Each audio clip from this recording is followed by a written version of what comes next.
¿Sí se ve la pantalla? Sí, ya. No se ve la presentación, ¿ya? Ahí Ya. se ve el PowerPoint, ¿verdad? Sí. ¿En qué diapo nos quedamos, Toño? En polimixinas. En esta, ¿verdad? Sí. Muy bien. Bueno. No, pues. Bueno. Dentro de todos los fármacos que ya habíamos visto, estos compartían una característica en común, y es que la mayoría de los fármacos que dijimos ayer actuaba sobre bacterias gram positivas, y son fármacos que ya se utilizaban contra bacterias multidrogoresistentes. Por ejemplo, la vancomicina ya se utilizaba contra Staphylococcus aureus resistentes a metilciclinas. Luego la daptomicina ya se utilizaba contra enterococos resistentes a vancomicina, y así pues iban poco a poco aumentando pues la intensidad de cada uno de los fármacos. Y también vimos que muchos de los fármacos se utilizaban de forma tópica, o sea, mediante pomadas. Y bueno, aquí de los fármacos que vimos ayer y los que vamos a ver hoy, las polimixinas y la clindamicina, que estas las vimos ayer, se utilizan contra bacterias gram negativas. En el caso de la clindamicina, contra bacterias gram negativas anaerobias, y las polimixinas contra bacterias gram negativas aeróbicas. Estas polimixinas forman parte del grupo de los polipéptidos, son polipéptidos catiónicos básicos que, como les dije, se utilizan contra bacilos, para muchos bacilos aerobios gram negativos, incluidos Pseudomonas y Serratia. Este medicamento se administra de forma tópica y rara vez en infecciones sistémicas. Generalmente, bueno, el mecanismo de acción, le hacen la siguiente, por favor. El mecanismo de acción es que el fármaco se une a la membrana, y lo que hace es alterar dos de las funciones principales, que es el transporte de sustancias y la permeabilidad de la membrana. Como ya les había dicho, este fármaco principalmente se utiliza para tratamiento externo de infecciones localizadas, pues ya sea otitis externa, infecciones oculares, infecciones cutáneas por microorganismos sensibles. Sin embargo, también se puede utilizar específicamente la polimixina E, que también se le llama colistina, se puede utilizar en una modalidad parenteral en forma de colistimetato de sodio. Esto se utiliza de forma parenteral para combatir organismos como Acinetobacter, Pseudomonas aeruginosa, Acinetobacter baumannii, Pseudomonas aeruginosa, y bueno, como última instancia, ante Klebsiella resistente a la carbapenemasa. ¿Por qué generalmente las polimixinas no se utilizan de forma parenteral o para tratar infecciones sistémicas? Bueno, esto es así porque tienen efectos adversos que pueden generar nefrotoxicidad y neurotoxicidad. No son efectivos contra las bacterias gram positivas porque estas carecen de una membrana externa, y pues eso sería todo. Entonces, en el mecanismo de acción, básicamente lo que hace es unirse a la membrana y aumentar y alterar la permeabilidad, haciendo que pues la célula bacteriana muera. Le hacen la siguiente, por favor. Y aquí también pues les puse un resumen. Entre las polimixinas tenemos la polimixina E, que también se le llama colistina, y la polimixina B. Se unen a la membrana de las bacterias gram negativas y interrumpen la integridad de esta. Mediante la alteración del transporte, permite la entrada de iones, de entrada de sustancias que pueden después generar una muerte celular. Ya en su uso clínico generalmente es de uso tópico, infecciones externas, localizadas, pero en la forma parenteral se utiliza contra microorganismos como Pseudomonas aeruginosa, Klebsiella pneumoniae, E. coli. Y bueno, los efectos adversos son la nefrotoxicidad y la neurotoxicidad. Y también pues se le puede describir una falla respiratoria como efectos adversos. Le hacen la siguiente. Y bueno, eso sería todo de mi parte.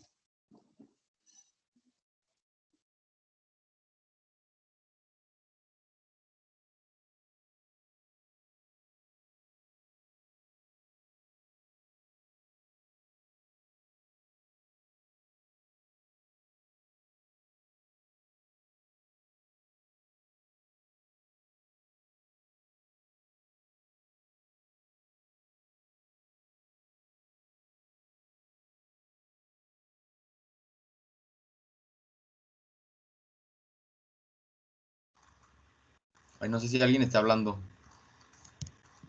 O a lo mejor está hablando y con el micrófono apagado. Que se me hace que a Damián le toca exponer y no no, puede no. poner el micro. No, no me toca a mí, bro. Ah. Analao.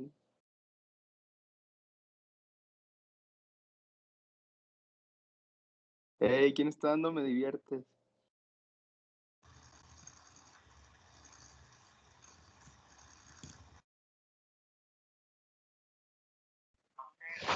Yo creí que era de la presentación, todos esos monitos.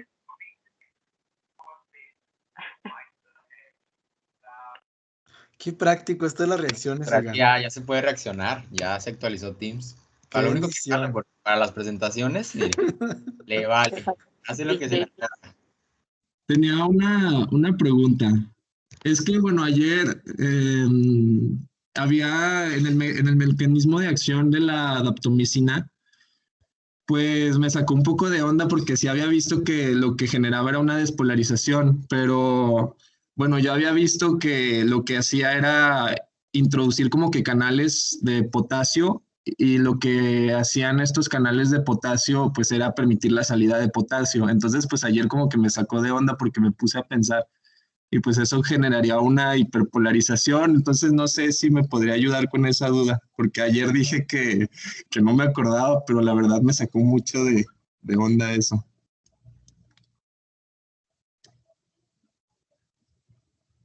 Estamos hablando que lo que provoca es una despolarización de la membrana. ¿Y cuál es tu duda, Juan Antonio? Es que según yo, sería, si lo que hace es permitir la salida de potasio de la célula, pues según yo eso causaría una hiperpolarización, ¿no? Más que una despolarización. Entonces ayer como que sí me dejó con la duda porque pues había visto que, pues sí, que ese era el mecanismo, que ponía canales de potasio, pero pues ayer como que me sacó la duda, me puse a pensar y pues eso no generaría una despolarización, ¿sí, no? Es que en el libro viene de calcio, Toño.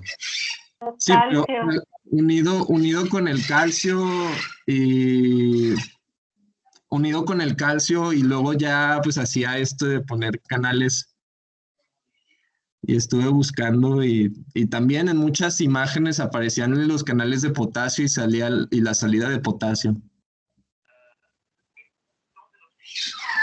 Pero sí era Yo creo dependiente. que del calcio, de esta despolarización de la membrana por el calcio.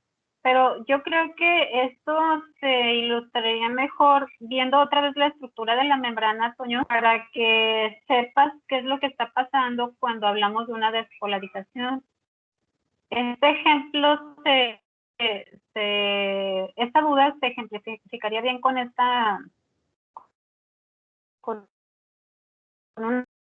para que veas, ahorita buscamos la membrana, y si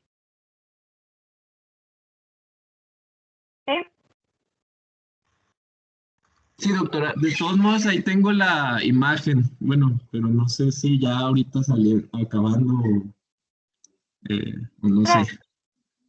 a ver, Sí.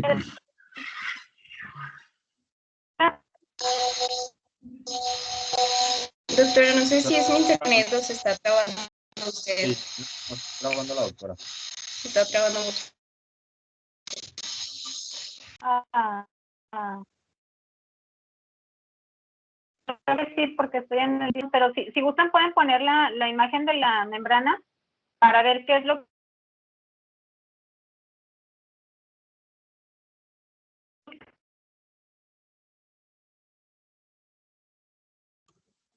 Es más atrás, es en daptomicina.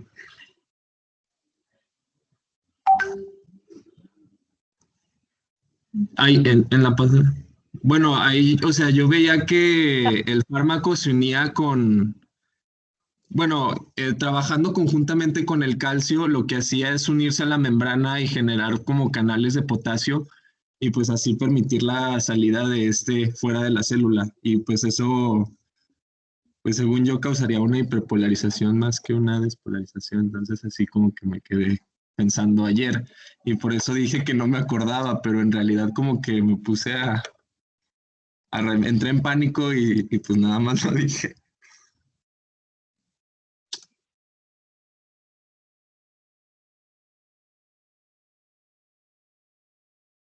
A ver, Evelyn.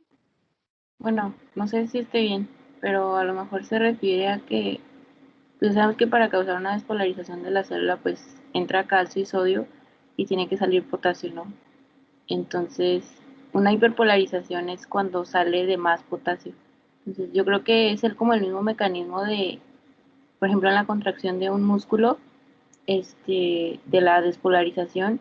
Y en el caso de que saliera de más potasio es cuando se causa la hiperpolarización. No sé si esté bien, no sé. Sí, bueno, es que como no detallaba ahí nada de sodio y calcio, pero pues sí a lo mejor y tiene que ver con eso. No sé.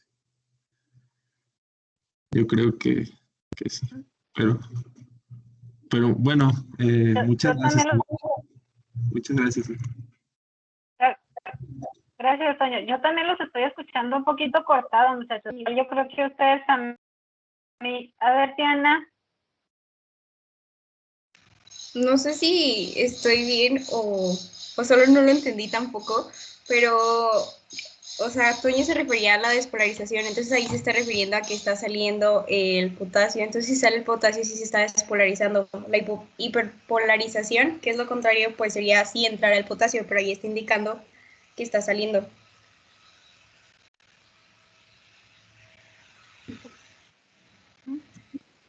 Ah, pues No, según yo sí está bien. O sea, si sale Yo creo que potasio, sería una sí lo hiperpolarización. está hiperpolarizando porque está siendo más negativo dentro de la célula. O sea, bueno, yo lo que vi y que acabo de consultar, o sea, dice que Anden, no les escuché bien, muchachos. Si gustan, miren, si gustan, esto es un muy buen tema de discusión, ¿eh? Sí hay que les quede claro, ¿no? ¿Qué es lo que está pasando o cuál es el mecanismo de acción? Al final de cuentas, ¿cuál es el mecanismo de acción que tiene este antibiótico? De los 4 que vimos.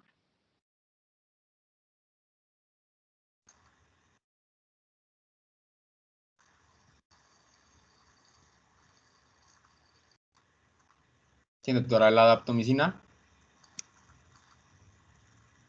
Ajá. ¿Cuál es su mecanismo de acción? Es que se medio trabó. Perdón. Sí, ¿cuál es el mecanismo de acción, Edrey? Ah, pues va a crear una despolarización de la membrana y va a generar una lisis. Se une y va a crear, como dice Toño, los Entonces, canales muchachos, de potasio. así es. Ustedes ya vieron que hay 4 mecanismos de acción principales que tienen los fármacos, pero no todos los fármacos van a actuar igual. Ustedes ya vieron que, por ejemplo, los que inhiben la síntesis de proteínas, algunos van a actuar de alguna manera, pero al final de cuentas, el mecanismo de acción es el que importa. Aquí ustedes ya vieron que también, igual que el ejemplo que les acabo de poner, que inhibiendo la síntesis de proteínas o dañando el ADN, todos los antibióticos o algunos de ellos van a actuar de manera diferente, pero al final de cuentas,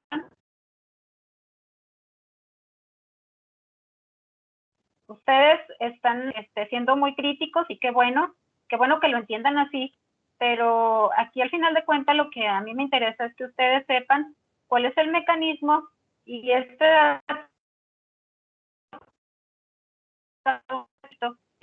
que lo entiendan. Al final, los estoy escuchando un poquito cortados y yo creo que ustedes a mí, si el internet se mejora, regresamos a este tema para no atrasarnos mucho.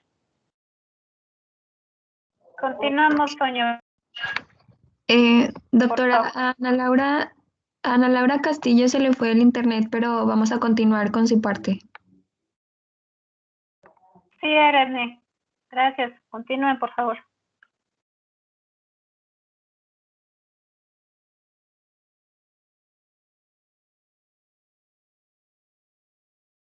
Bueno, ¿sí me escuchan? Sí, Damián. Va. Bueno, Sí. está bien. Vamos a continuar con los aminoglucósidos. Que los aminoglucósidos, pues, es un grupo de fármacos que los podemos clasificar muy similar, o sea, se puede clasificar muy similar porque tienen características tanto químicas como farmacológicas y tóxicas similares y por lo general tienen los mismos efectos. Estos están compuestos por un anillo de hexosa. Este anillo de hexosa puede que sea, hay de dos tipos. Uno puede que sea streptidina, que la streptidina sería solo en la streptomicina. Y el otro anillo de hexosa sería la 2-desoxiestreptamina. La 2-desoxiestreptamina serían los demás aminoglucósidos. Entonces, esto sería como el núcleo de los aminoglucósidos, pues. ¿Qué más? A esto se les van a unir algunos aminoazúcares que van a estar unidos mediante enlaces glucosídicos y estos van a ser solubles en agua, estables en la solución y van a ser más activos en pH alcalino que en pH ácido. Un pH muy ácido puede llegar a desactivar a estos fármacos, a este grupo de fármacos. Y bueno, ¿cuál es el grupo del que vamos a hablar en los aminoglucósidos? Sería la streptomicina, la neomicina, carnamicina, amicacina, gentamicina, tobramicina, cisomicina, netilmecina, arbecacina y divecacina. Hay algunos que no están, bueno, en las bibliografías dicen que hay algunos que no están de venta en Estados Unidos, pero pues en otros países sí. Entonces, pues ya va dependiendo del tratamiento y de dónde se esté dando el tratamiento, las recomendaciones que se den. Por ejemplo, la cisomicina, la arbecacina y la divecacina, pues sí se pueden conseguir fuera de Estados Unidos. Y estos fármacos pues tienen algo, o sea, su mecanismo es que inhiben la síntesis proteica de las bacterias mediante su unión a la subunidad 30S del ribosoma. Entonces, ya sea que incluso que inserten algún aminoácido incorrecto que inhiban la translocación o bien que se unan al complejo de iniciación para así inhibir la síntesis proteica. Y bueno, la resistencia se va a basar en la deficiencia del receptor ribosómico, ya sea que la proteína receptora en la subunidad ribosómica 30S se elimine o se alterara como resultado de la mutación, lo que impidiera la unión el mecanismo de acción del fármaco. La destrucción enzimática del fármaco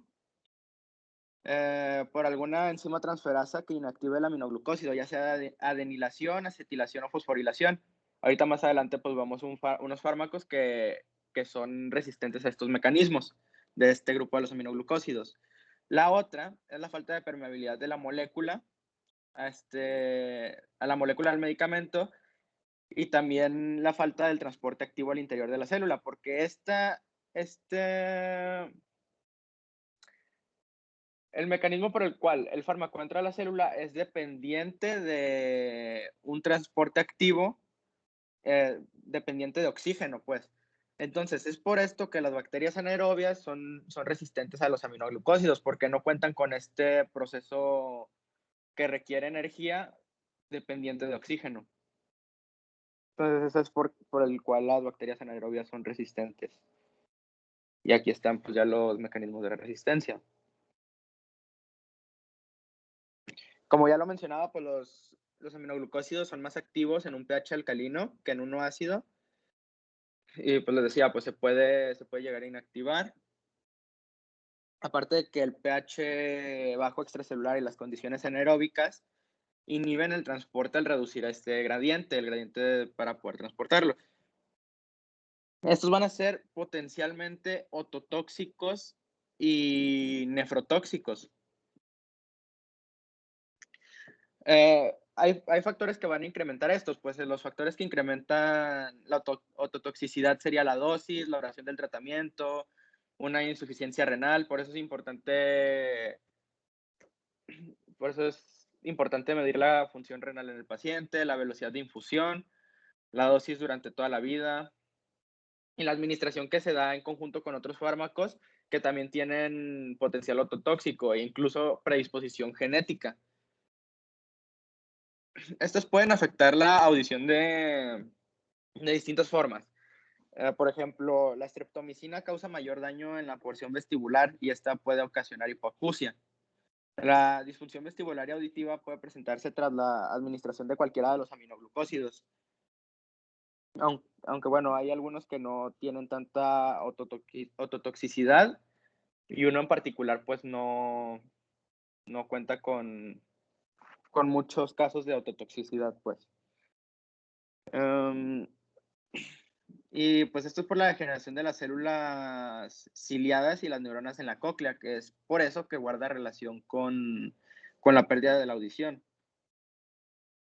La acumulación en el interior de la perilinfa y la endolinfa ocurre predominantemente cuando las concentraciones de aminoglucósidos en el plasma son altas, porque bueno, pues se tarda más en eliminar los aminoglucósidos, pues se eliminan más lentamente en los fluidos del oído interno que en el suero, y por eso existe se podría decir que latencia en sus efectos ototóxicos. Y pues ya, por eso se debe todo lo que ya estaba mencionando que resulta en una pérdida, en la progresión de una pérdida auditiva o en el inicio de un déficit auditivo, incluso después del cese del tratamiento. Por eso hay tratamientos para disminuir esta ototoxicidad de los aminoglucósidos.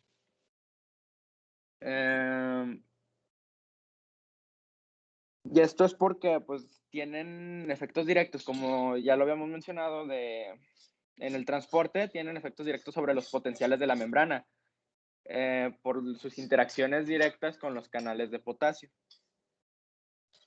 Esos también son nefrotóxicos y pues ya depende, es en diversos grados. Se acumulan en la insuficiencia renal y en la presencia de las nefropatías, por lo que es necesario ajustar la dosis cuando existe a lo mejor una retención del nitrógeno. La toxicidad se debe a la acumulación y retención del aminoglucósido en las células del tubo proximal. Y la manifestación inicial del daño en este sitio es la excreción de enzimas del borde en cepillo de los túbulos renales. Y esto pues podría ser identificable porque tras estos signos habría una proteinuria leve y aparición de cilindros hialinos y granulosos. Pero bueno, los aminoglucósidos se utilizan principalmente contra las bacterias gram negativas del tubo digestivo o cuando se sospecha de septicemia. Ahorita pues ya en cada uno de los aminoglucósidos pues tiene sus indicaciones específicas, en qué situaciones pues se pueden usar. También se utilizan en el tratamiento de la bacteremia o en la endocarditis causadas por estreptococos. o alguna bacteria gram negativa. Y por lo general se administran junto con penicilinas. ¿Esto por qué? Pues para que faciliten la penetración a la célula, porque el aminoglucósido por sí mismo batalla para la penetración en la célula en cierto tipo de bacterias, que ahorita vamos a ir viendo. Su utilidad clínica ha disminuido por el advenimiento de las cefalosporinas, de las quinolinas, pero se siguen utilizando para los que son resistentes para las bacterias que son resistentes a ciertos fármacos. Es por eso que a pesar de su efecto ototóxico y nefrotóxico se siguen utilizando, porque hay bacterias que son resistentes a ciertos fármacos y pues estos son pues por así decirlo, se utilizan de segunda línea, no se utilizan de primera por lo mismo de limitar el daño. Y estos van a ser inhibidos en los hemocultivos.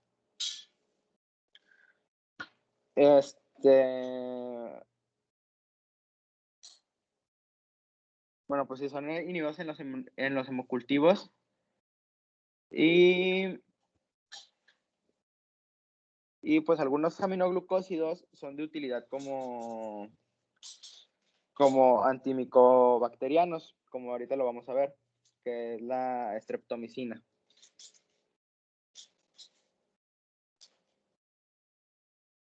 Bueno, vamos Damián, a... Mande. la sala anterior, Sí. bueno, ¿por qué pones aquí que son inhibidos en hemocultivos por estas dos sustancias? ¿A qué nos Bueno, referimos con esto? a que, bueno, que inhibe la actividad bactericida del suero.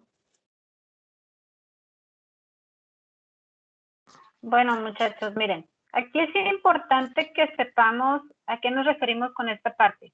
Un hemocultivo, como ustedes saben, pues es un cultivo en sangre. De hecho, hay frasquitos de hemocultivo. En algunos de los videos que les pongan los instructores les van a decir de qué se trata un hemocultivo.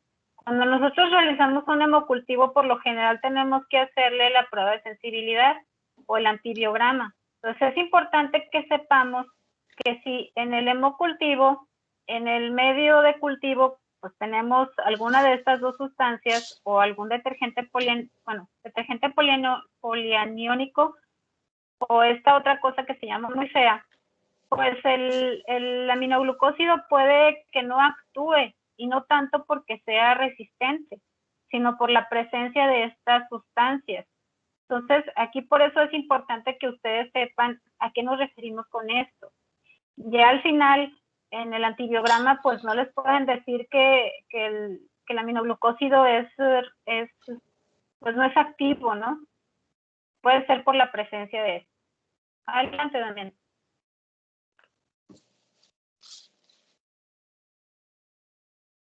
Bueno, vamos con la neomicina y la kanamicina. Vamos a empezar pues con la kanamicina, que esta se va a limitar al tratamiento de la tuberculosis multiresistente, pero pueden preferirse a lo mejor agentes alternativos como lo es la amicacina, porque pues la kanamicina ya no está disponible en Estados Unidos y la mayoría de las bibliografías pues van a ser de Estados Unidos. Esta tiene una característica que es de los aminoglucósidos más tóxicos, y pues hay muy poquitas indicaciones para su uso. Esta pues solo se indica para el tratamiento de la tuberculosis, que es muy resistente a los medicamentos. Entonces por eso se prefieren alternativas menos tóxicas. Esa es la desventaja de la mayoría de los aminoglucósidos, como ya lo venía mencionando. Y bueno, la neomicina. La neomicina se obtiene del Streptomyces fradiae, de las actinobacterias, que es un grupo de bacterias gram positivas. Las especies gram negativas altamente sensibles son E. coli, Enterobacter, Aerogenes, Klebsiella pneumoniae y Proteus vulgaris. Los microorganismos gram positivos que inhiben incluyen a S. aureus, y F. calis. Mycobacterium tuberculosis también es sensible a la neomicina. Pero pues ya ahorita mencionaba que pues hay tratamientos que se prefieren más que otros. Y pues también hay cepas de P. aeruginosa que van a ser resistentes a la neomicina. El mecanismo de acción, pues en la imagen que tenemos aquí, pues la síntesis normal de proteínas se muestra en la imagen aquí superior. Se muestra en esta imagen superior y se describen 3 efectos para los aminoglucósidos que los mencionaba al principio, como se muestra aquí en la imagen inferior, que serían el bloqueo de la formación del complejo de iniciación, que es este primero, la codificación errónea de los aminoácidos, que es cuando se introduce un aminoácido erróneo, que sería aquí el segundo, y el bloqueo de la translocación sobre el ARN mensajero, que sería el tercero, que no permite el movimiento del ribosoma. Y pues bueno, esos serían los mecanismos de acción así, pues en general de los aminoglucósidos. Hay unos que sí tienen, que se mencionan ya más adelante, que ya tienen el mecanismo más específico. Los antibióticos, pues son aminoglucósidos de acción. Los antibióticos aminoglucósidos son de acción rápida. La destrucción de las bacterias pues, va a depender de la concentración. Pues por eso, eso nos indica pues, que si la concentración es alta, la tasa de muerte va a ser mayor en la bacteria, pero pues esto tiene la contraindicación de que a mayor concentración es mayor ototoxicidad y mayor nefrotoxicidad. Entonces, pues es tener mucho cuidado con los aminoglucósidos. Estos se difunden a través de canales acuosos formados por proteínas de porina en la membrana externa para ingresar al espacio periplasmático. El transporte de los aminoglucósidos mediante la membrana interna depende de un gradiente eléctrico transmembrana acoplado en estos antibióticos. Esta fase dependiente de energía es limitante de la velocidad y puede ser bloqueada a lo mejor por el calcio y por el magnesio. También otra cosa que puede bloquear o inhibir puede ser la hiperosmolaridad, reducción del pH y las condiciones anaeróbicas, que son cosas que ya estábamos mencionando. Y ya, pues, al acceder a la célula, una vez dentro, los aminoglucósidos se van a unir a los polisomas. Y aquí ya va a ser donde va a interferir en la síntesis de la proteína y va a causar una lectura incorrecta y la terminación prematura de la transducción del ARN mensajero. Y bueno, el sitio donde va a actuar el aminoglucósido directamente, pues es la subunidad ribosómica 30S. Aquí interfieren con el inicio de la síntesis de proteínas, lo que va a conducir a una acumulación de complejos de iniciación anormales. Pero pues también pueden causar lectura errónea, también pueden, y pues estas, bueno, pues pueden causar los mecanismos que ya había mencionado, pues. Y estas pueden las proteínas que van a resultar de esta síntesis errónea, pues las proteínas anómalas se van a insertar en la membrana celular. Y esto va a causar alteraciones de permeabilidad y una estimulación adicional del transporte de los aminoglucósidos.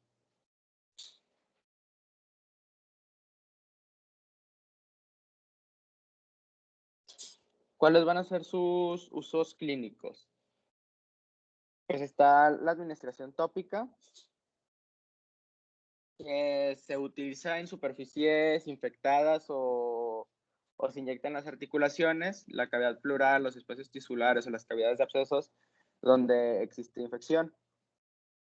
Los ungüentos pues son formulados con una combinación de neomicina o polimixina y se pueden aplicar en las lesiones infectadas o también se pueden aplicar en las narinas, donde para la supresión de los estafilococos.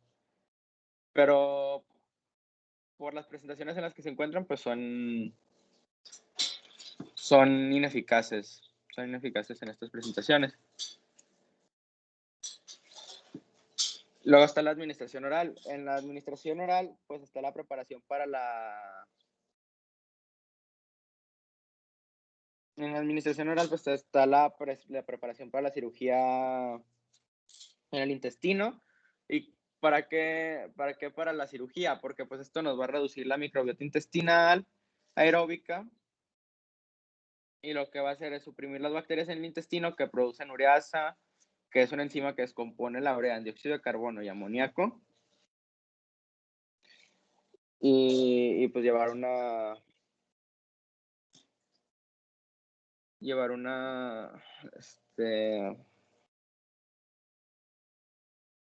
bueno, que no se presenten complicaciones en la cirugía, pues.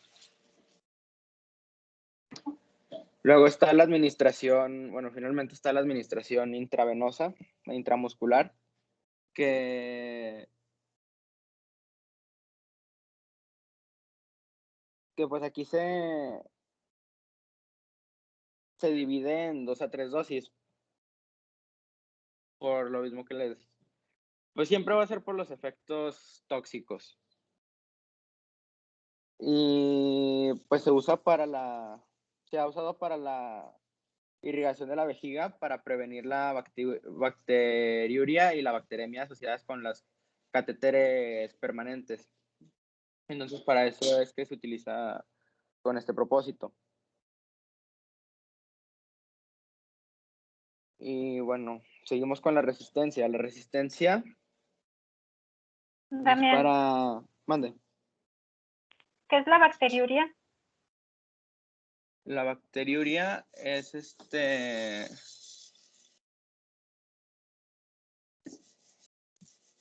es cuando se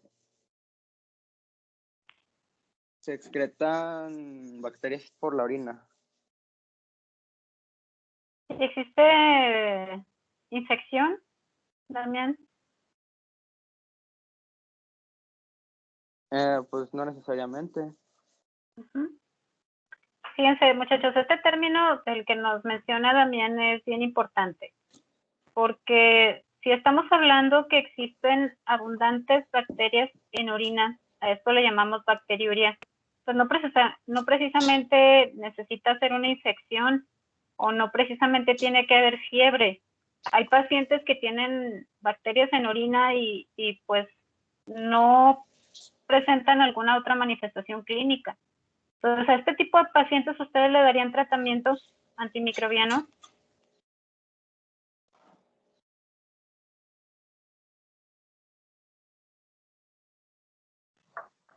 Si Pues es que presentas- mientras la clínica... tú, Rafa.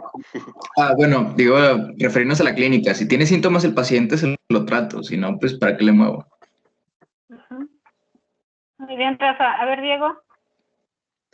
Iba a decir exactamente lo mismo que Rafa, o sea, que la clínica manda. Mientras no presente nada, pues no le muevas. Ah, qué bien, oye.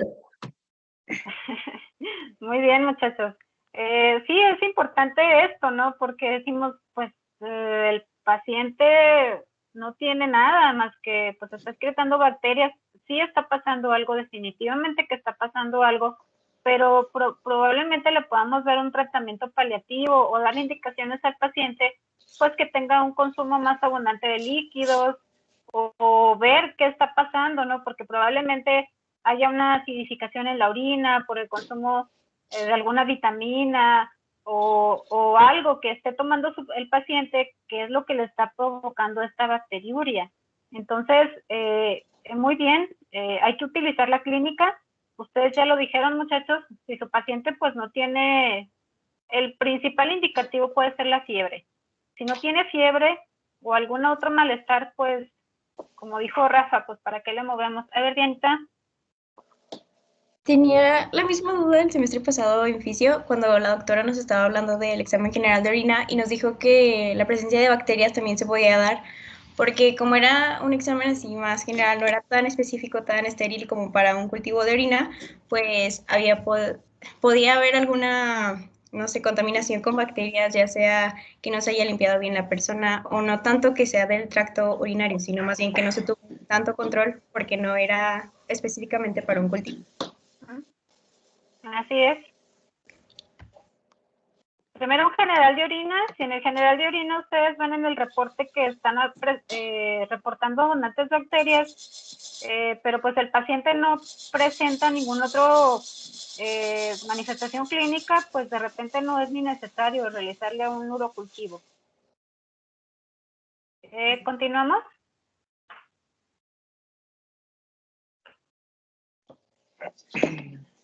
Bueno, estábamos aquí en resistencia. Y bueno, pues ya la resistencia también existe, bueno, existe una resistencia cruzada entre la kanamicina y la neomicina. Pues por lo general, eso de resistencia cruzada se ve en varios fármacos de los aminoglucósidos. ¿Por qué? Pues por la similitud que poseen en su estructura química, es que varios métodos de la bacteria para poder contrarrestar al fármaco funcionan para ambos fármacos, pues. Pero se debe prácticamente a su similitud en la estructura química. Y pues los efectos adversos. Los efectos adversos, pues serían, si se administra oralmente, pueden causar síntomas sobre el sistema nervioso central, que pueden ser dolor de cabeza, letargo. La neomicina, como ya lo mencionaba, es de uno de los aminoglucósidos más ototóxicos. Porque así como, o sea, se absorbe muy poco, pero pues aún así puede causar síntomas como la ototoxicidad, el vértigo y la pérdida de audición, que eran características de cuando se produce la ototoxicidad y se da el daño en el nervio. Y pues también la función auditiva, pues por ende se va a ver afectada y pues puede ocurrir la sordera. Y esto es principalmente en adultos con insuficiencia renal y elevación prolongada de los niveles del fármaco. También se reportan en algunos casos necrosis tubular renal y acidosis tubular renal, en el caso de la neomicina. Y pues esto ocasiona la nefrotoxicidad, la insuficiencia renal, y pues también pueden provocar bloqueos neuromusculares,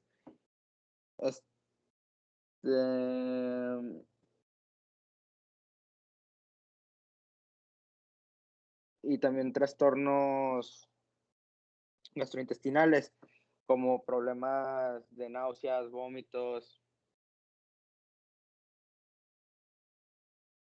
y cutáneos, como erupciones maculopapulares, prurito, urticaria, pero los problemas de la piel son menos comunes.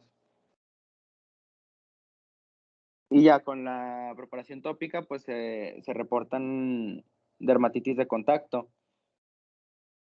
Y también la aplicación prolongada, que eso sí se reporta un poco más, pues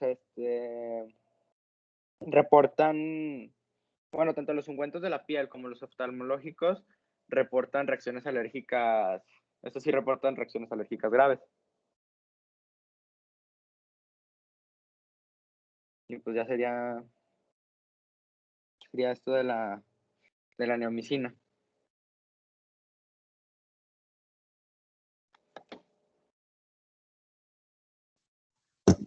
Bueno, ya hablando de la amicacina,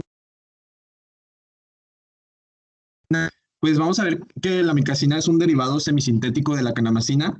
Este es relativamente resistente a muchas de las enzimas que inactivan a la gentamicina y la tobramicina, que ya habíamos visto que este tipo de enzimas son las fosfotransferasas, las adeniltransferasas y acetiltransferasas. Entonces, pues es relativamente todavía más resistente a estas. Entonces se puede utilizar contra algunos microorganismos que son resistentes a estos fármacos. No obstante, la resistencia bacteriana por impermeabilidad a la amicacina está aumentando de modo gradual. Aquí, entre los microorganismos que se pueden, para los cuales se puede utilizar este medicamento, es contra Pseudomonas, Escherichia coli, Proteus, Providencia, Klebsiella enterobacter, Serratia, Acinetobacter, Citrobacter frundi y pues Staphylococcus productores y no productores de penicilinasa. En cuanto a su mecanismo de acción, lo que hace este medicamento es unirse a la subunidad 30S, como ya hemos visto o como vamos a ver en esta clase de medicamentos aminoglucósidos. Se une a esta subunidad 30S del ribosoma bacteriano e impide la transcripción del DNA bacteriano y la síntesis de proteínas. O sea, lo que hace... tenía una imagen también en la primera... Pero bueno, sí, básicamente lo que hace, podría decirse que también inhibe la translocación y a fin de cuentas inhibe la síntesis de proteínas. Entonces, en el caso de cuando se utiliza contra infecciones del sistema nervioso central, es necesario usarlo por medio de inyección intratecal o intraventricular. Al igual que de otros aminoglucósidos, esta amicacina es nefrotóxica y ototóxica. Entonces, bueno, también su concentración se debe observar en pacientes con insuficiencia renal. Esta también amicacina se puede administrar de forma intramuscular, por vía intravenosa, por vía intratecal. Como ya les había dicho que es principalmente la vía intratecal es para sistema nervioso central. Y entre los usos clínicos que se le da a este medicamento son infecciones del tracto urinario, septicemia nosocomial de origen desconocido, infecciones pulmonares y exacerbaciones de la fibrosis quística, que aquí se utiliza principalmente la vía intravenosa para tratar todas estas enfermedades. ¿Le hacen la siguiente, por favor? En cuanto a la resistencia, pues sí, ya lo dije, se puede formar esta resistencia. Este medicamento, mucha de la resistencia de este medicamento puede ser por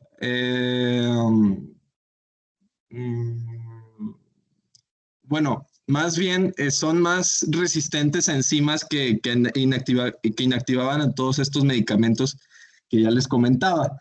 En cuanto a los efectos adversos que se observan son la ototoxicidad, la nefrotoxicidad, alteraciones hepáticas, eosinofilia y artralgia.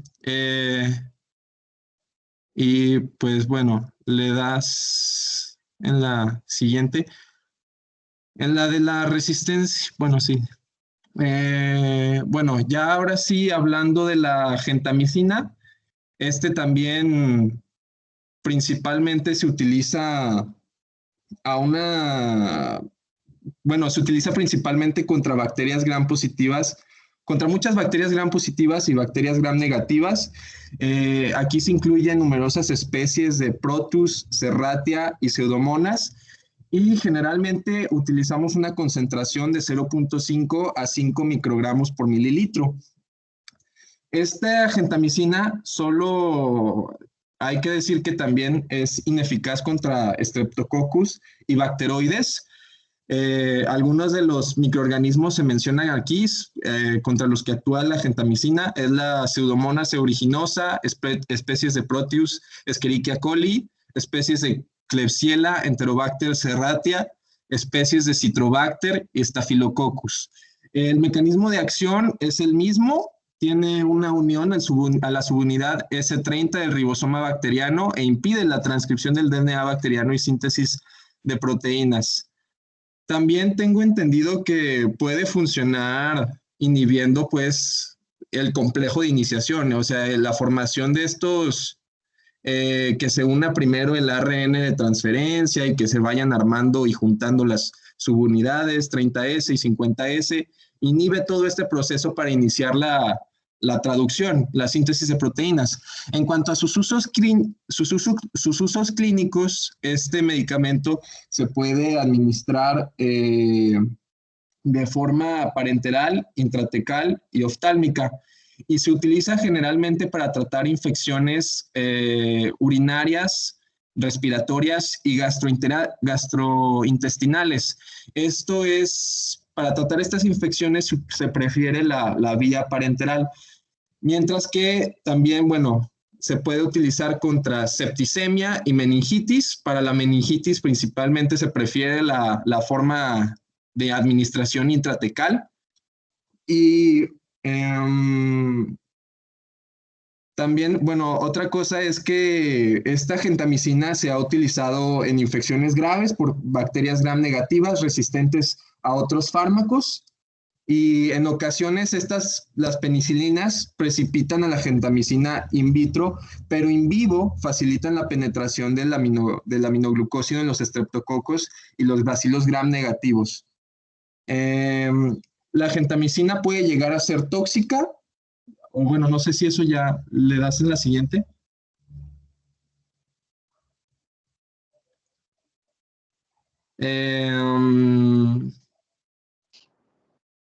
Ok, en cuanto a la resistencia, este medicamento también se da por enzimas modificadoras de aminoglucósidos, que estas pueden ser codificadas por plásmidos.